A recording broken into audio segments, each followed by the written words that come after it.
Ate, tawag ka daw po ni Mami. May bisita ka po. Bisita? Sino? Alam mo po, huwag na ba kayo may po?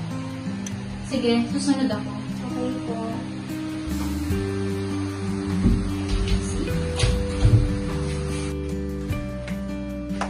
Ma?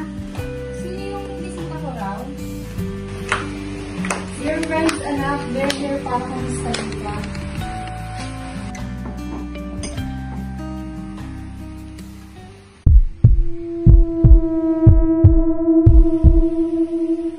And also, Dr. Santos is here. Doktora? Bakit na?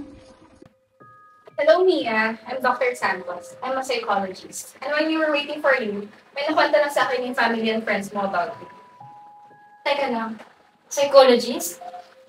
Nakwento? Bakit?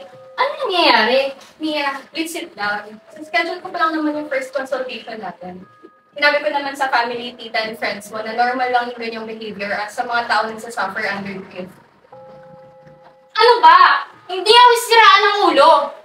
Mia, have you looked at yourself lately? Ang lapit lamang ng mga itsura mo. At saka ano ito sinasabi nila Debbie at Camille na iniiwasan ka nila dahil may kinakausap kang hangin sa school.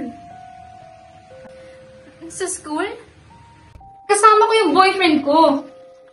Kasama ko si Gio. Mia, wala kang boyfriend. Maniwala ka naman sa amin, no? Lahat ng ginagawa mo, lahat yun imahinasyon mo lang. Madalas, kausap mo lang yung sarili mo. Eto, Mia, tingnan mo. Tingnan mo yung mga pictures na yan. Lahat yan, gawa lang na ilusyon mo. Maniwala ka naman sa amin, Mia, oh. Please. Hindi. Hindi totoo yan, hindi. Hindi. Alam nyo, kayong lahat, ayaw nila ako sumaya eh. Lahat kayo humahad lang sa akin. Mia, ikaw lang nakakakita sa kanya. Hindi siya nag-i-exist. Walang siya, Mia.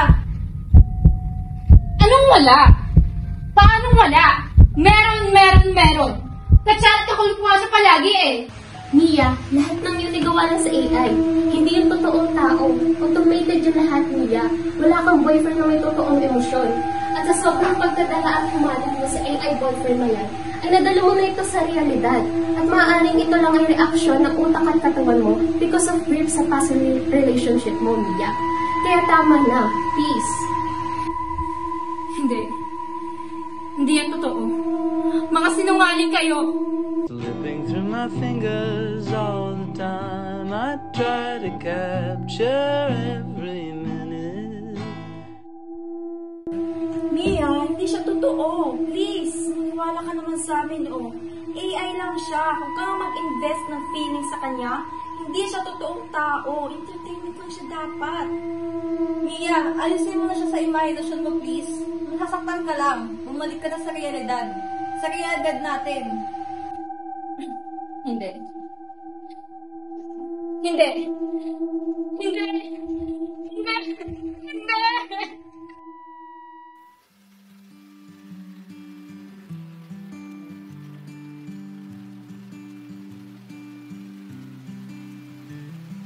Anak, kumusta ka? May nasakit ba sa'yo?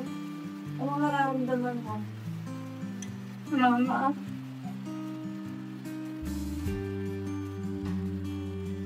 Ano nangyari? Bakit ganun? Bakit kasi nasabi niyo sa akin yung totoong boyfriend ko? Anak, nararamdaman ako. Hindi maalis nilang lahat. May ganun eh. Hindi ko kasi matanggap. Ayun siya oh. Akala ko may magpamahal sa kanya despite everything. Tapos, ganito pala. Paano ko tanggapin yun? Paano? Anak, magiging maalis din ang lahat. Okay? Kailangan mo lang ma-realize na hindi talaga siya totoo. And deserve mo ng pagmamahal na totoong tao talaga, not just an AI. Kaya please, magpa-consult ka na sa psychiatrist. And I can guarantee you na magiging okay din ang lahat after this. Okay?